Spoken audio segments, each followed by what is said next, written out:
नमस्कार दोस्तों और किसान भाइयों, ये आप देख सकते हैं ये जो ट्रैक्टर हमने खोला हुआ है ये है पावर ट्रैक यूरो 50 का डुअल क्लच वाला ये ट्रैक्टर है, जिसमें कि आप देख सकते हैं इसमें जो काउंटर शाफ्ट का जो बेयरिंग है वो टूट गया है, जिसके लिए हमें क्या करना होगा, इसका जो चिल्लम का जो प्लेट है इसको हमें निकालना पड़ेगा।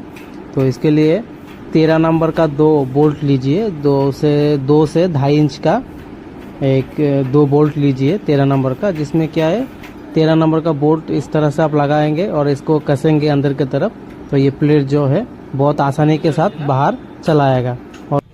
और हाँ, इसमें काउंटर शाफ्ट में एक चेक नट भी होता है, उसको भी आप ज़रूर से खोल लें, नहीं तो दिक्कत होगा। धन्यवाद, थैंक यू। वीडियो अच्छा लगे तो चैनल को भी सब्सक्राइब कर दीजिए।